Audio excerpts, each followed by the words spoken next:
Thank you, Regine.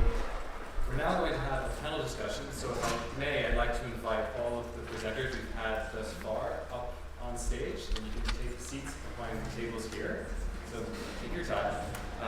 The panel discussion will be moderated by Nada Shabou, and Nada is Associate Professor Art History and Director of Contemporary Arab and Muslim Cultural Studies Institute at the University of North Texas. So if I can invite all the presenters up, and we'll have a panel discussion. Nada will give a brief discussion, perhaps bringing forth some ideas and themes, and then that will move into a discussion with the presenters, and then there will be opportunities for questions from the audience.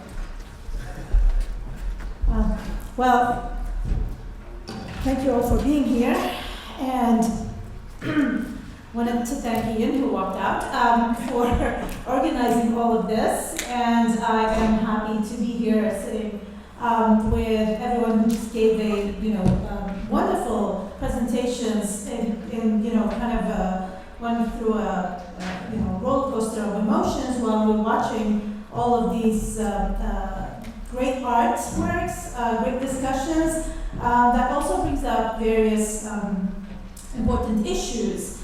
And just to give you a little bit of background about what I do and how I connect to this, I'm an art historian, so I do not make anything that is aesthetically appealing, but I deconstruct aesthetics a lot.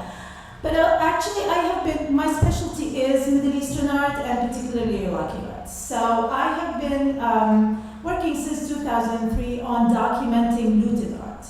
We talked,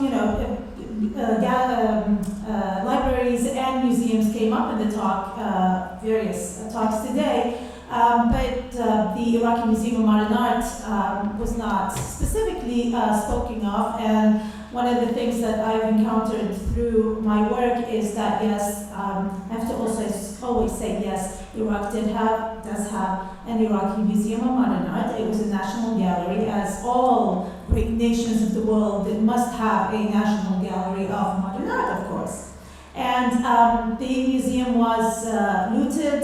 There was a fire. The collection that sort of falls between 7,000 and 8,000, and the reason why we don't have exact numbers is because the archive at the time disappeared.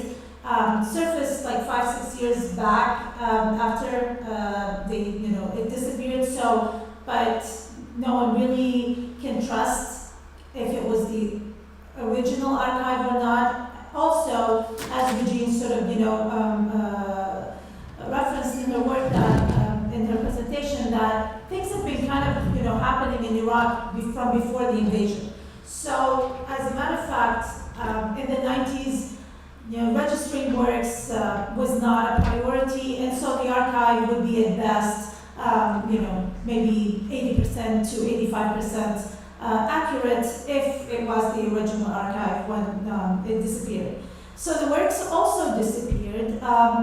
Just to give you an idea, because everyone knows more about what happened at the National Museum of Antiquity, but not so much about the Iraqi Museum of Modern Art. That was known, and one of the reasons why we don't know much about it is because it was named the Saddam Center for the Arts, and so as part of the de-Baathification policy of the new government, we erased the sort of memory erasure. It's kind of a confusing thing. They really do not know what to do with this. You talk about, antiquity, that's heritage. And so we can talk about, the humanities heritage, and we can talk about specific Iraqi pride.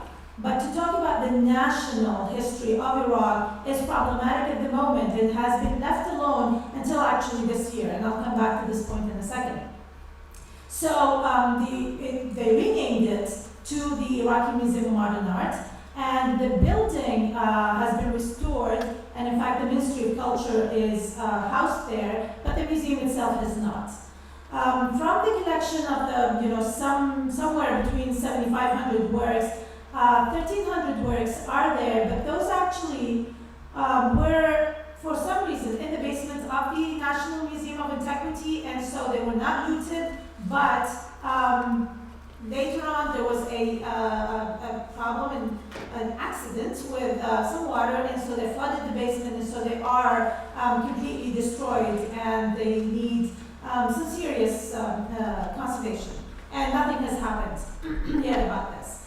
So, and then after that, a few Iraqis actually found, because some of this work was found, on the streets of Baghdad. For example, just to connect to something that Regine just spoke about at the Jeremy Diller very problematic project, the Isam Pasha, the guy who was a part of the installation of the conversation with the Iraqis, actually became known because of that situation. He had found on the market a Miro print that was being sold for $200, so he bought it, and media wrote about that, and then he became famous. And then he was employed by the Republican Guards, and not the Republican, what is that? By the American Army, and was in fact announced the first contemporary Iraqi artist who did a mural to paint over a Saddam painting. I remember getting a phone call in 2003 from a very excited reporter in Ohio saying, "Did you hear about the first mural after the liberation of Iraq?" And I, no, I did not know. And so then I looked it up and found out the story behind it. And it's a very complex situation where, in fact, he is a translator for the U.S. Army, but then they give him money from the discretionary funds from the U.S. Army to paint over a public monument in Baghdad. And he painted something that was very happy with doves and rainbows because he wanted to avoid the color black because Iraqis had enough, connections with black. So anyway, eventually he makes it here, and just since I'm talking about the Jeremy Diller, because I was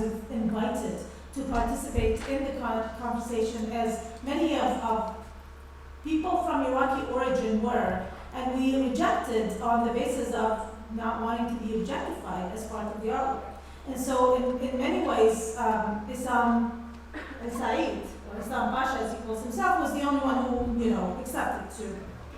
So anyway, so back to the looted museum, and it is still, the collection is still at large, and it's still a major problem of,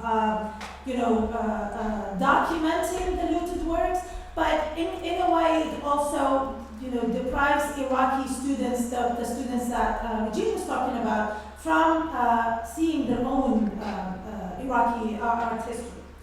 But so this is how I connect to the larger, aside from being an Iraqi art historian or an art historian of an Iraqi origin, depending on where you're looking at me, or an American Iraqi, Iraqi American. I work with documenting the Museum of Modern Art. From the presentations today, and I was this is a very complex situation of how to arrive on how to moderate this panel of various presentations connected to the work or connected to Iraq. I think a couple of things, and I think what I want to do really is have you, the audience, engage, but also I'd like to have the artists and presenters sort of engage with each other. Because I think many of the issues that you presented are common between you, but sometimes actually they contradict and conflict.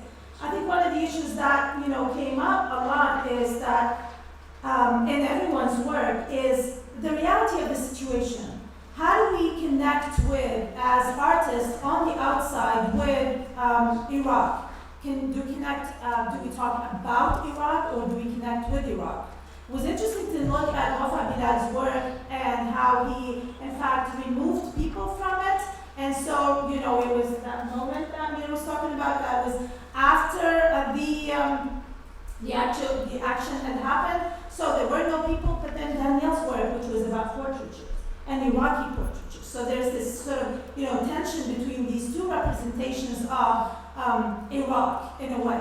And also curious to know if Iraqi artists, inside or outside, in fact, other than, of course, Wafa Bilad and maybe Adel Abdin, are aware of the work you guys do, and how would they, in fact, engage or present, I mean, what I'm getting at is that the reality is that we are in a situation that could easily lead us to issues of neo-Orientalism, because we are talking about Iraq and Iraqis from a different point of view. I mean, being a sort of, like Wafa said, post-provocative commentary, of course, from a sort of a personal engagement in the case of Wafa, but, and even possibly a way of the way you're continuously subjecting yourself to pain, gets you, I suppose, closer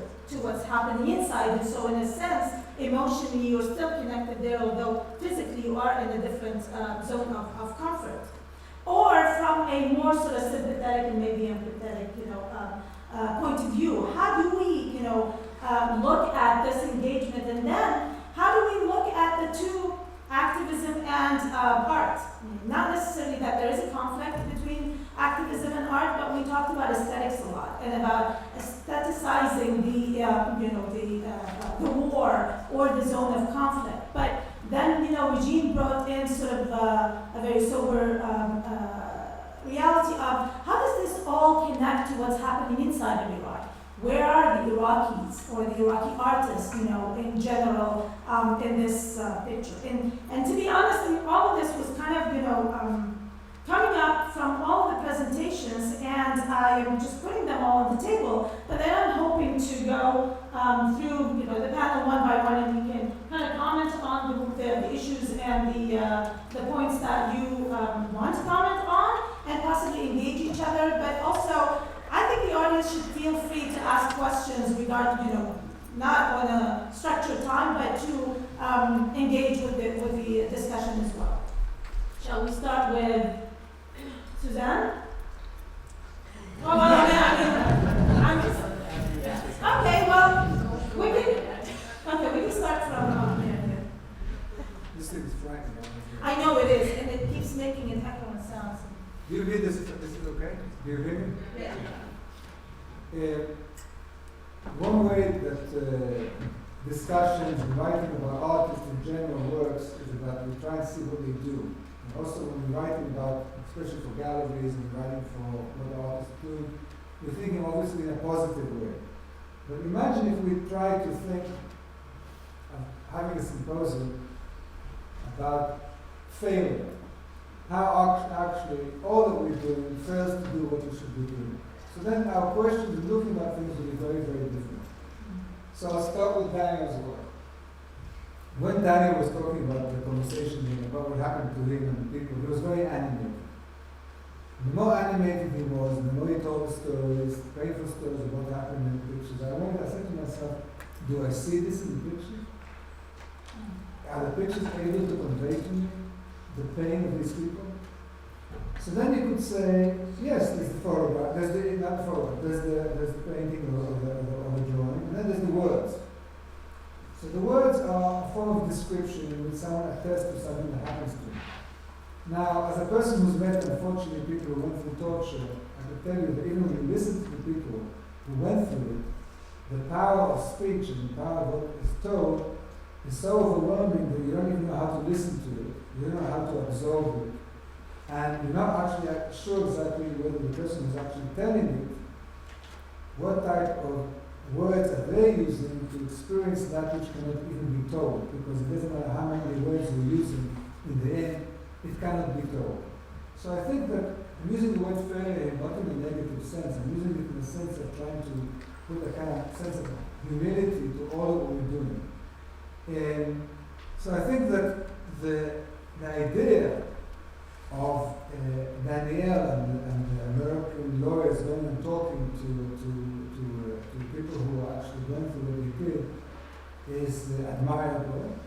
And I think the fact that the people who came agreed to be interviewed is admirable. But the fact that he's meeting and choosing to do what he does, which I think is an interesting way to tackle it, because he could have taken photographs. Right? What would happen if we're having now a series of portraits or photographs, all shot in a very interesting way, and then maybe you would not even have thought about the fact of what's the difference between drawing and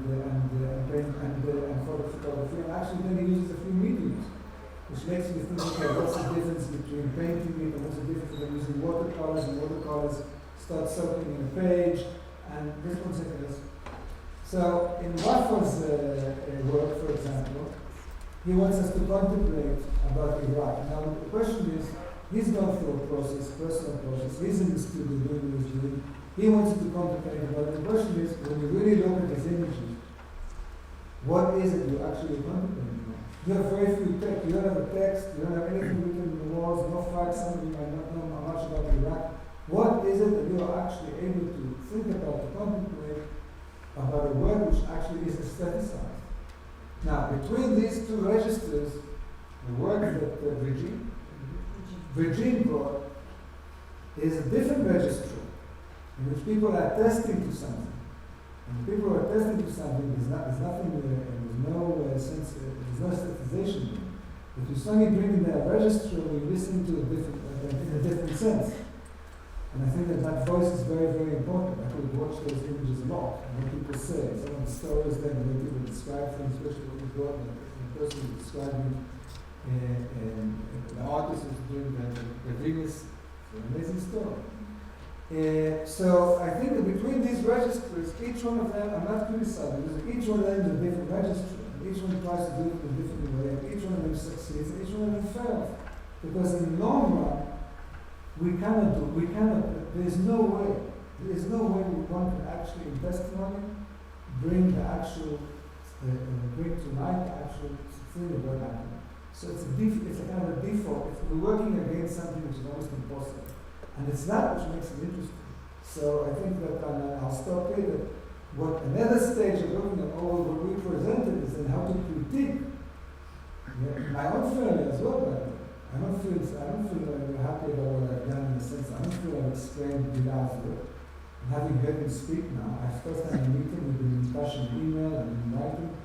I say, okay, I can start all over again easily. Okay?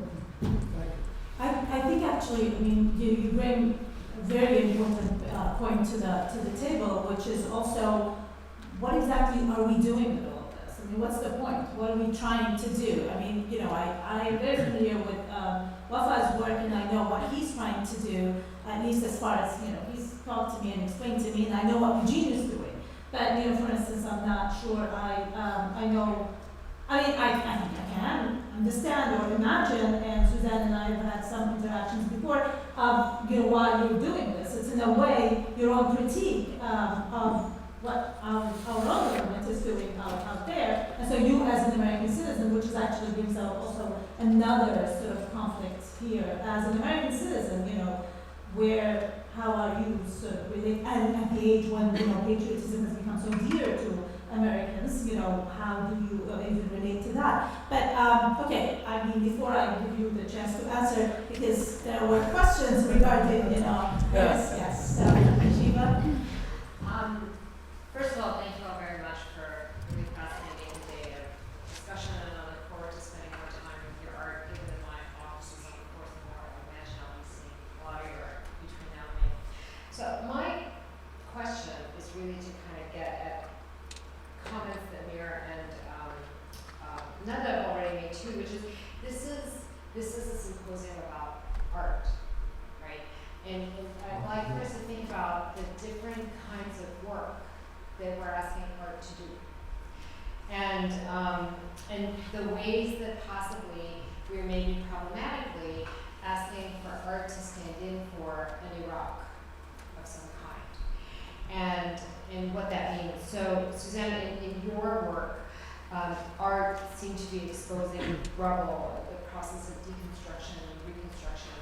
Daniel, in your work, art was bearing witness and giving voice to the inflicted. Rafa, you said that, you know, for you, art is something that's supposed to inform, engage, and agitate. And Regine, you said that, you know, you're looking to find ways to assist artists who are in Iraq now to document what they see. So these are all very kind of marked kinds of labor that we're asking artists to do and for a work of art to stand in for. And as you all know, one of the kind of overarching problematics of looking at non-Western art is to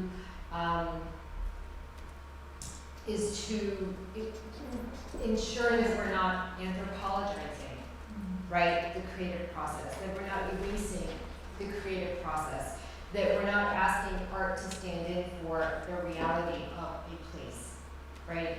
And in so doing, you know, this kind of thing, how much are we actually working against the process of engagement, against the process of informing? You know, because it's saying, go to this gallery as an act of resistance against this Bush war that we don't like, and see this art, and you've engaged with Iraq, right? I mean, when you talk to how many anti-war artists make art about Iraq and realize the depth of their own ignorance about Iraq, you realize that art has very serious limits in informing in and of itself. So then how do we make art actually become a form of active engagement with the creative process and not just kind of standing in for an anthropological understanding of the real place? You know, I think if we were to have had, for example, and this will be the last, I know my comments are long, but if we were to have a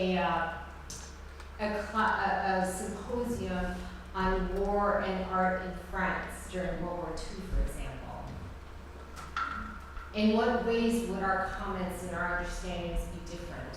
What kind of labor would we be asking French art to do in that situation? And I want us to be kind of mindful of, you know, you termed it neo-Orientalism, but even more kind of complicated than something that term. Can the artist have a voice? So happen all the time, like really all the time, and oppress us. So I need one. It's my job to press. You're right. So no, I'm just kidding, of course. Really, serious questions there. One, I think we have to keep in mind. All what we present is presented. If it's not a performance, it's mediated, right? So it's supposed to be something different. You can't bring reality to reality itself. If you want reality, you have to exist within. And then we blanketed everything under the umbrella of art, which is, I don't think, fair to any artist to do that. Then we have to have categories. For example, when we talk about performance, it's so different when we talk about dynamic encounters. It's so different when we talk about painting, drawing, photography. So I sense with many artists who engage in art about war, about Iraq, there is a genuine desire to engage others. I don't think many artists think of this as an opportunity to gain somewhere, at least as an Iraqi American who exists mentally, physically in two places. My genuine desire is to engage people who live in the conflict, in the comfort zone, with the people in the conflict zone. Then, does art fail? Of course fail, but how good it fails, I think we have to give credit to that. I'm not Because- talking about no, that. no, no. I'm talking about the kind of work that the viewer asks of the art. What do you the mean kind by of- that? The kind of, you know, when we talk about artwork, right? So I'm not talking about, I mean, I think Mayor talked about failure work, Yeah. which my comment was very different from that. No, I'm not directing that to you, Yeah. trust me. So, He's going to talk to me after. yeah, you guys do get Over a out. couple of drinks. Oh, yeah. No, my comment is, because I actually kind of took notes on the kind of work that each of you talked about art doing. So it's the expectation that we bring to art and the various kinds of labor that we ask, the kinds of work that we ask the artwork to do. And how sometimes in that process, there's erasure of the creative act of art making. And that it's a work of art. It's not a stand-in for all these other things that we kind of put into it. And I think when we're looking at art from places like Cuba, from places like Iran, places like Iraq, where most people haven't been to and can't go to, that visual art takes on a certain kind of representational quality that has a different kind of political labor in places like America.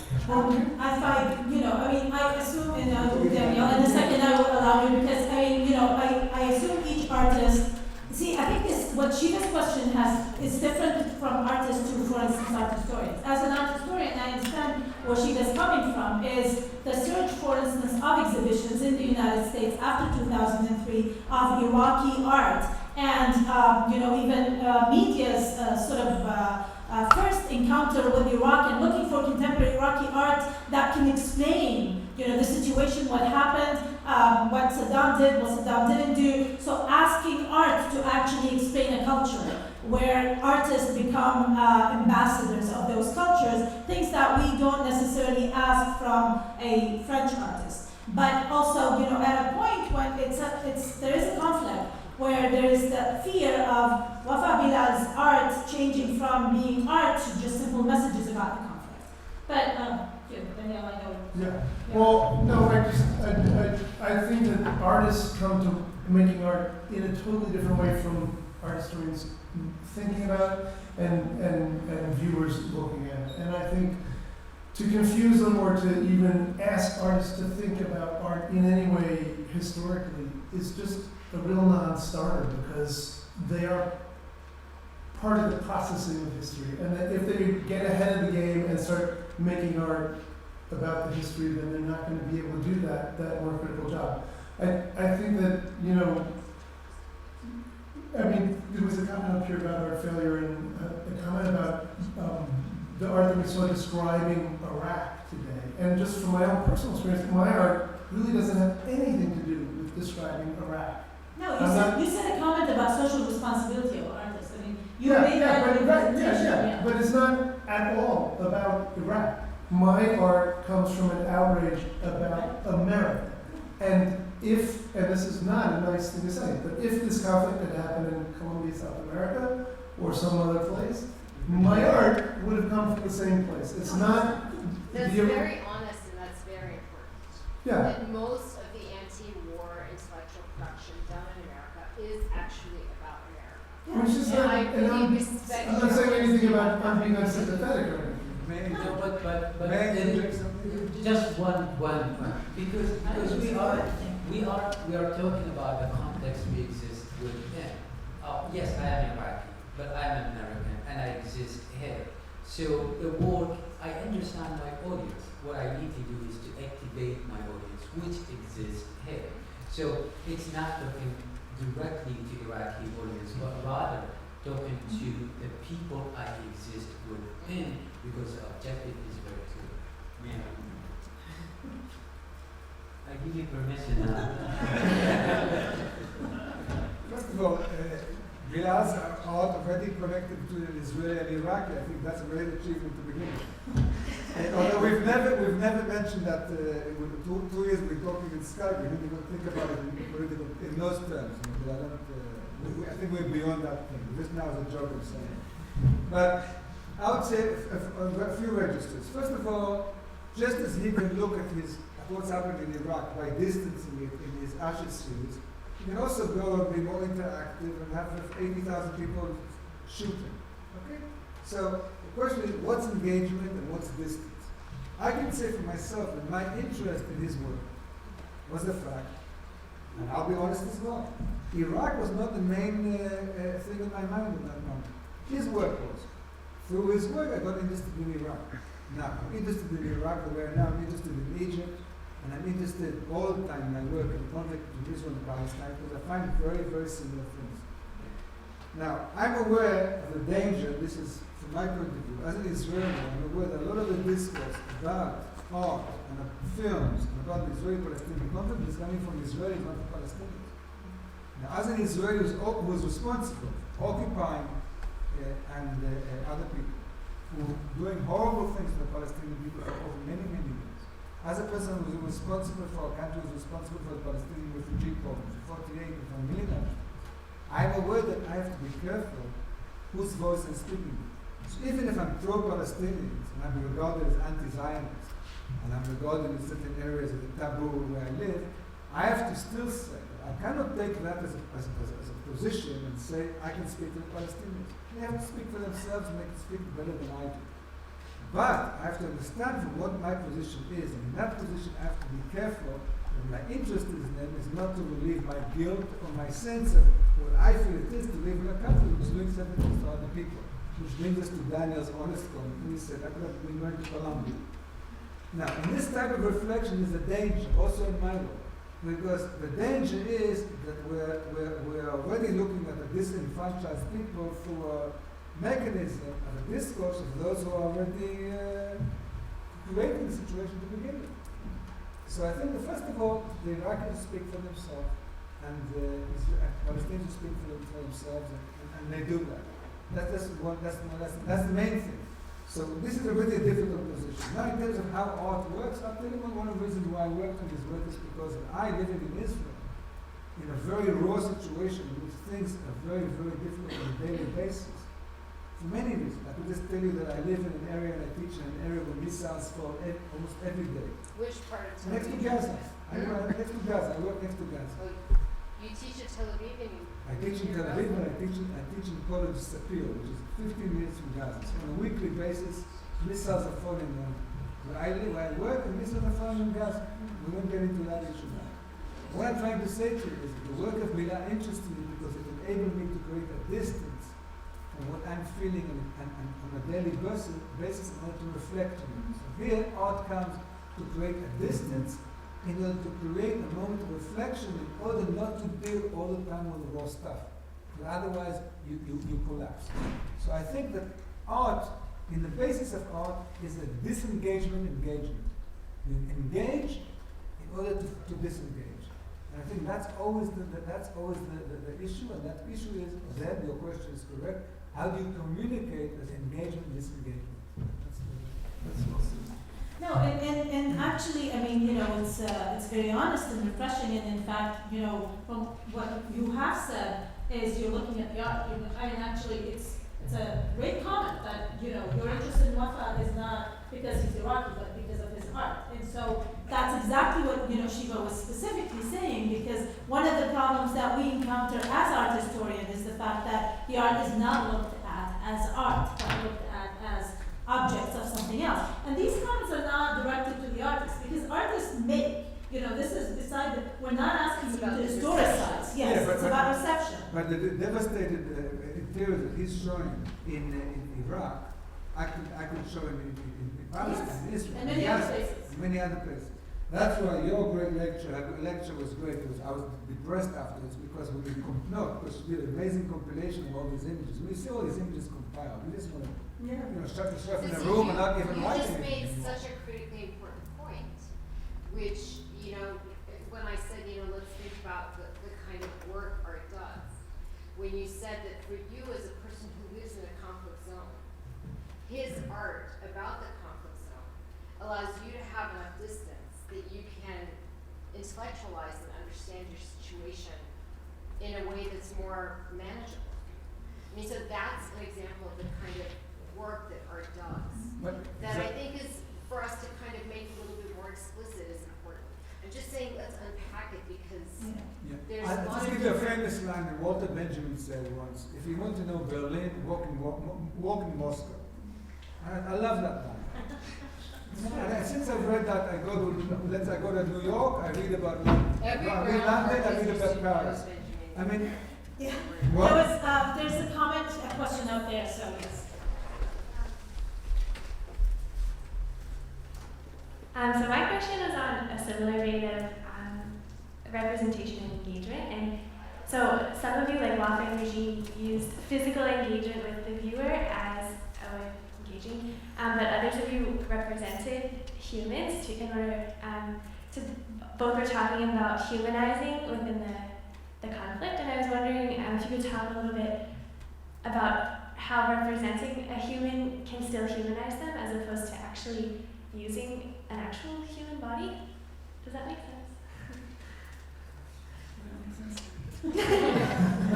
So, my question is, does representing a human automatically decontextualize them as a human and become more about the artist that's representing them instead of the human being represented, especially within this context? So if I understood you correctly, so I just try and see if you understand.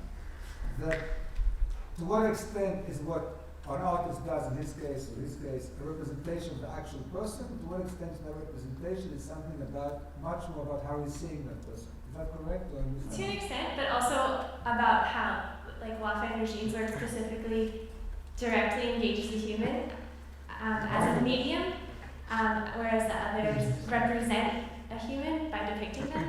Okay. Yeah, okay, I get it. So I'll speak about myself. Thanks a lot.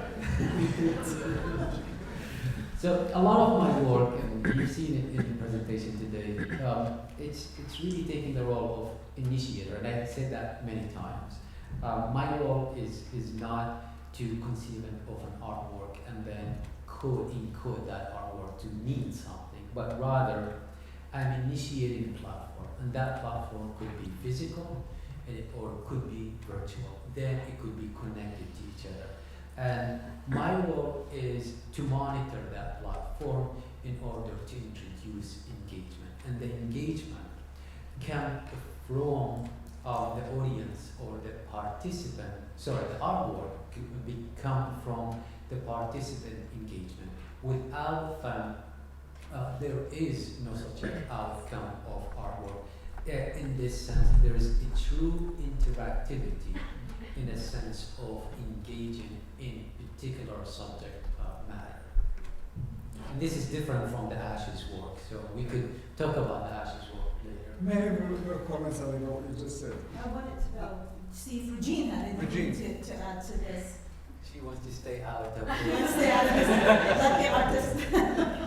I'll just say one comment before. One work that Wafan Bilal did not show here, which is a great work, was, and I'll let you talk about it, I'll just refer to it.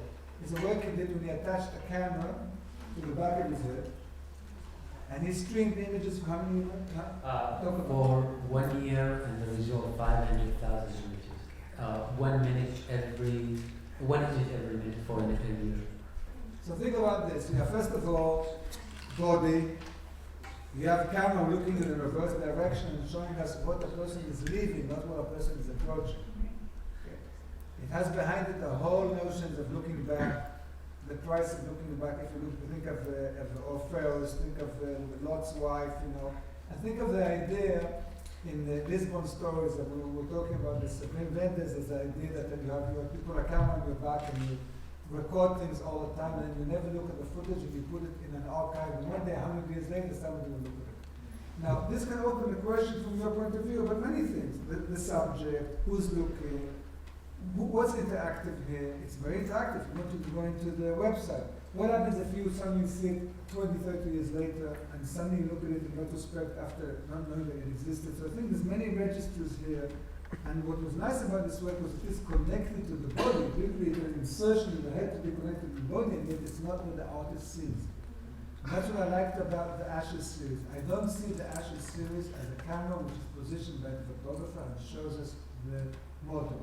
I see the model as a moment in which someone looks away and leaves the room and leaves the model alone. How do we then look at animated life, at the life which has been frozen when no one is looking at it? And this is my time.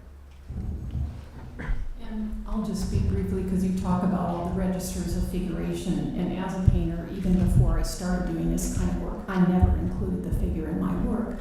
But I was very interested in, early on, I was very influenced by De Chirico's insertion of the figure, not through the body, but through silhouette, through statue, through cast shadows, that sets up an expectation of human presence or heightens its absence. So for me, the absence of the figure, I would like it to kind of create the kind of lull or the pause that Meir is talking about, this expectation. What does this absence mean? Or what does this ghost or shadow mean? What are we missing?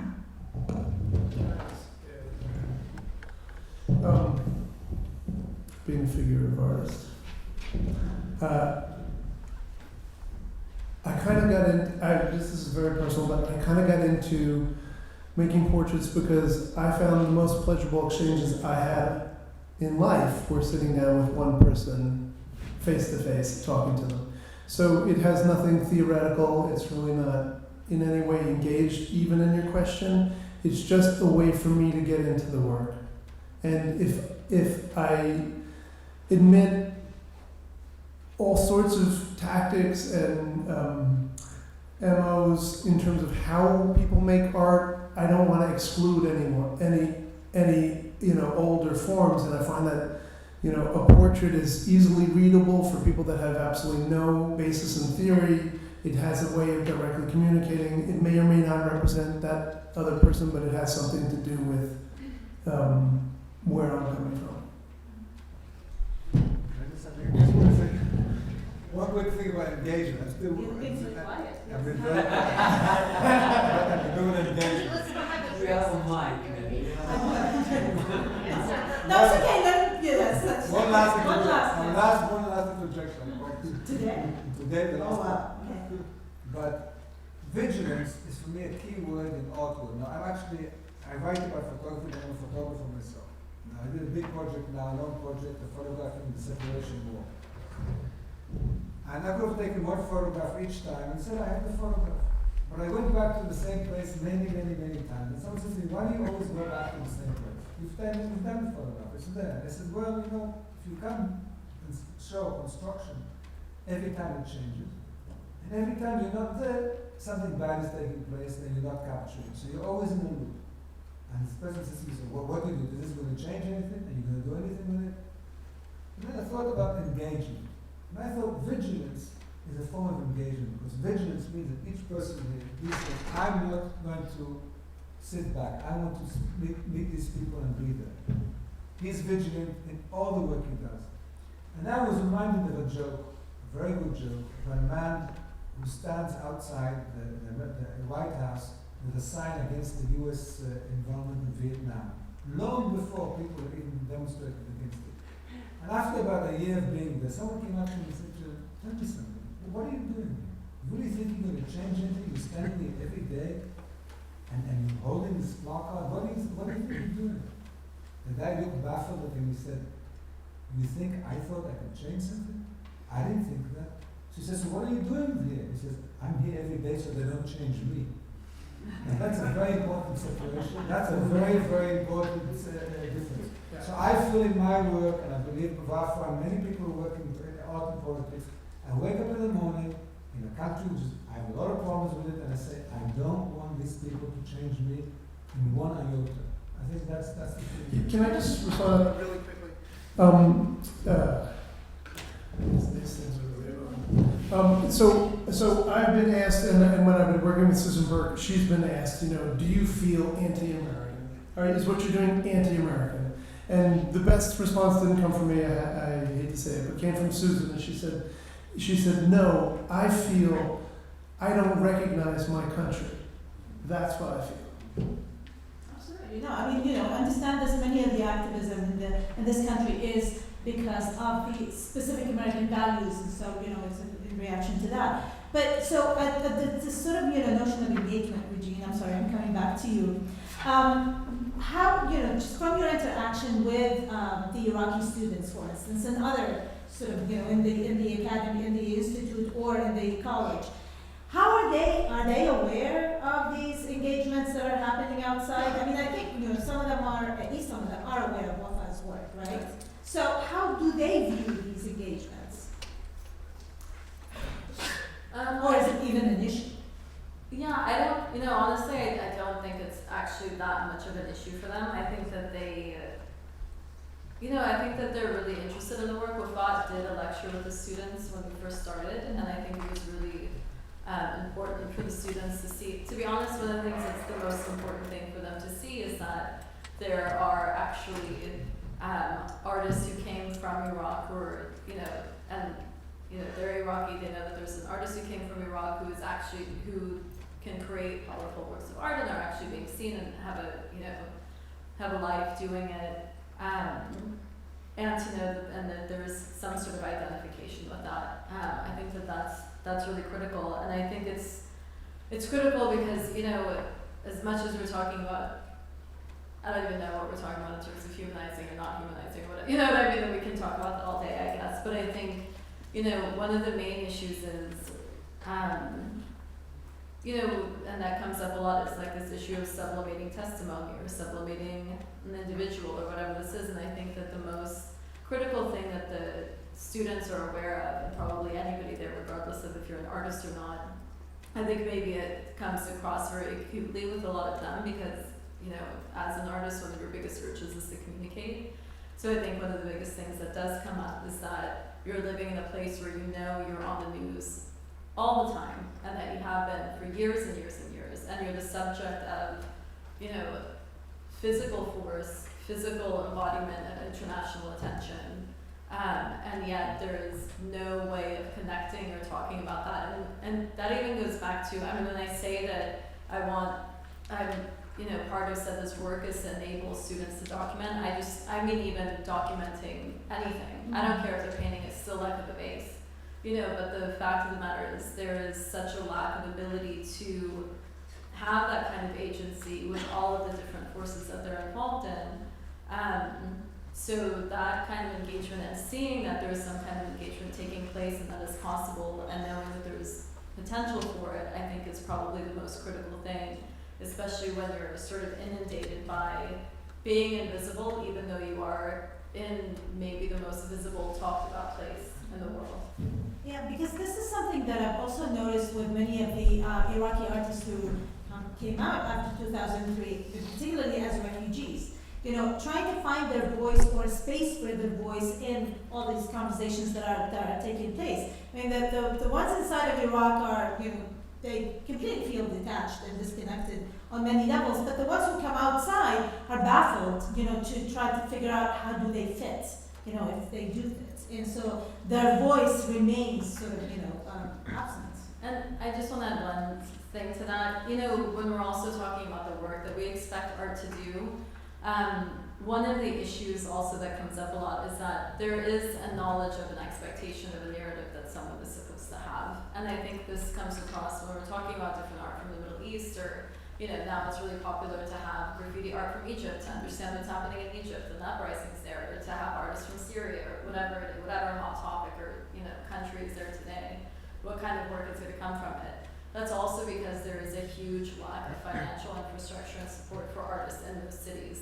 So you have a lot of larger funding structures that are, you know, a lot from, you know, some from Britain, some from the States, you know, British Council for Foundation, whatever it might be. Some of it does really good and interesting work, but there's also a lot of organizations and different things that, you know, for whatever problems some of these, like, neoliberal or liberal, whatever kind of policies it might be, is asking for a kind of narrative that is topical, that is, you know, sort of responsive in a certain way, and that performs in a way that they want people to perform. So you might have a huge, you know, an artist that's a woman who does something about the veil from Iraq and talks about the violence that was done to her might get funding in 5 minutes, and they might know that and want to create something like that so they can get the hell out of there. And that's also another layer of trauma where you're creating work that is expected from a place that has caused a lot of trauma to you and that has created an environment that is untenable for you to live in. And you're creating a work that exploits that so that you can leave a place because of what's going on there. So Absolutely, and in fact, I always joke and say that, the revolution in Egypt gave media what Iraq didn't, because they performed it so well, and there was the graffiti. In 2003, Western media was so disappointed with Iraq and Iraqi artists because they didn't find what they were looking for. They didn't find that narrative. And in fact, that caused a big neglect of Iraqi artists in general and Iraqi art. And when I started talking, I said, even Iraqi governments neglected, and you mentioned that a lot, too, that there is no patronage for Iraqi artists on the inside up until this year. Because this year, Baghdad is the capital of Arab culture, and there are celebrations as we speak now of that, which all of a sudden brought up, different ideas of state patronage. And so they are, sort of putting up some money for some art. But very And so specific. very specific kinds of art, and commissions that to replace the ones that they are dismantling. But again, it's very politically and ideologically oriented. Other questions? Comments? We have 5 minutes, right? No. We have more. And yes, 5 minutes. 5 minutes. He's a Yes. time master. Yes. No more comments, questions? Oh, there's one there, sorry. I have one, but I'm a little afraid I'm gonna have trouble formulating, but it's something I've been thinking about. I think we're all been having formulating anything we're trying to say. And it's actually, I've been trying to think about how it relates to the conversations that have already been happening. So as people probably follow, there's recently been all this framing of Iraq and the U.S. presence in Iraq is over, right? It's over 10 years after we're leaving. And I think that's really problematic for a lot of reasons for it to be framed that way. And certainly a lot of the coverage of that has been kind of frustrating and disturbing. And I think it's had a lot to do with that we have Obama now, and Bush is the one that people I think most like to demonize and associate with the war. But of course we have to acknowledge that since 2008 it's been Obama's war. And so I'm interested in, sorry, I also have a cold. For some folks whose works date back a little bit, I'm thinking in particular, Daniel, your work is sort of from, I think, the pre-Obama period. I'm interested in, but this is also a question for everybody, kind of what now, in terms of work that should be done to continue to keep in people's minds what's actually going on and what our government is continuing to do. I mean, if we look at the long, we don't have to look at that much of a long history of Iraq, but right, under Clinton, we have extremely devastating sanctions. I mean, there's a whole lot of things, and I think there's a tendency in the U.S. for art that is addressing certain government policies to look different under different administrations. And so I'm sort of curious about that. I'm curious about what now. I mean, Regine's project very clearly is of the present and is continuing now. But I sort of have a question, clearly very inarticulate, about about what now, about to what extent any of you all are thinking about continuing to keep making work that will not sort of let it seem, as I think many people tend to think it seems, that this is done, that we're done, that the war on terror isn't actually expanding, and that it is in fact there is a continued U.S. presence in Iraq. I think, to start with, I'm sure everyone on this panel sitting here does not think that, it's over and that we're moving forward. But I will definitely, I disagree that I don't see artists making different kinds of art under different administrations, because I think most of the artists that are involved with these kinds of issues are aware of the root causes for war over many countries in the world. It's not just the Iraq War. I mean, the collective amnesia, the misplaced priorities, the hypocrisies, and that's what we do is keep trying to reveal those conditions so that we don't forget, because we want to keep forgetting. So I don't know exactly what I'm going to be doing next, and the war isn't over. It's not over in Afghanistan either. And even if we say we're drawing down, we're still sending private contractors if they're not there already, which they are. So, these conditions aren't going to stop existing that cause and create the next war, unfortunately. just say to your question that I think there's different registers. I think it's important what you brought up, the idea that certain areas become under focus because something happens there. And then they're forgotten. And I don't have to tell you that in the news, that's what happens. There's the news, Haiti, this problem and that, people, when you go earthquake and that, they move. Imagine, this is apropos this notion of delay, which I'm talking about in terms of Gilad. Imagine that we had in the news, a whole news broadcasting which will go back and represent the things which are not represented anymore. I'm dying to sound to think about that kind of a channel. Okay? A channel, a news channel. All the report is in delay. Either it's literally coming either a week later, we go back to places which are hot topics, and then you come and see what's happening. I think when we come back to the afterwards, it's a completely different type of report. And I can tell you that among photojournalists, there are now some photojournalists who don't want any longer to go to disaster areas, they can't see any more family, they can't see they've had it. Simply also as an experience, personal experience. So what do? They wait for everyone to leave, and then they come a week later, some people come a month later, some people come a year later. So that is already a practice within photojournalists.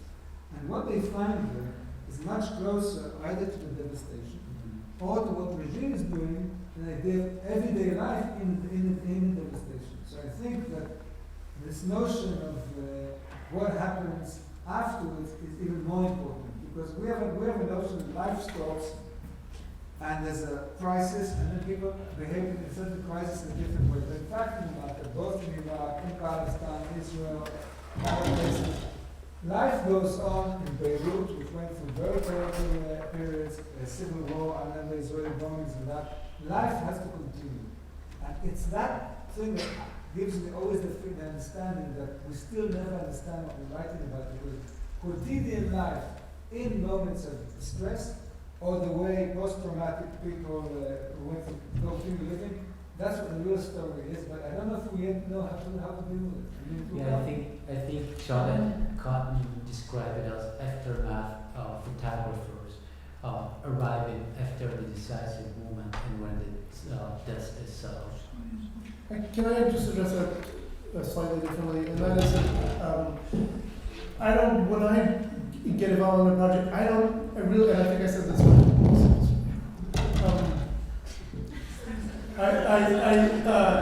I don't engage an issue because I think it's going to have an effect today, and I don't necessarily think it's going to be seen today. So, I mean, I've been very fortunate in the last couple of years my work has gotten out there and it's been seen, but I don't really necessarily feel that the role of the artist is to be a better television station or a better New York Times. I mean, we just can't do it. If I was really interested in the television stations, and I'm not, I would be involved in that. I just don't think that that's the role we play. And so I get involved with something because I have to get involved with it or I go crazy. And at this point, I kind of feel like for this project, I don't think I have anything else to add to it. And so, somebody else can keep it alive. There's 7.5 billion people on the planet. Somebody else can, do something.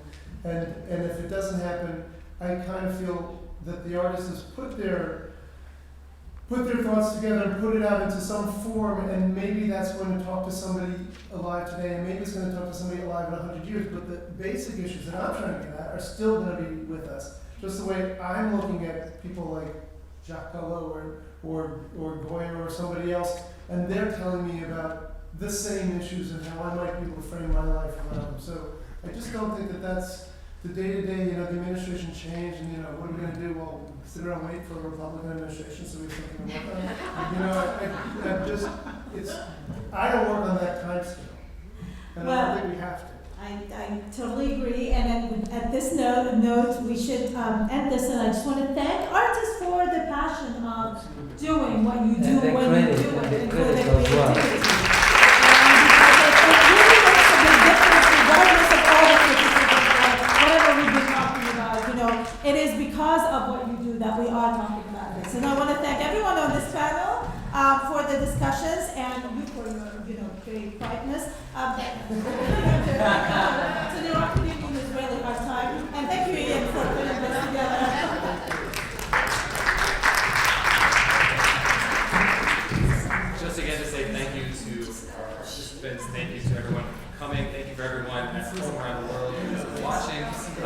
really enjoyed the discussions, and to co-opt a little bit of Mayor's point about humility, I'd like to humbly invite all of you to come for a drink with us to celebrate the new work that's on display in our galleries. We have a reception now for the next 2 hours.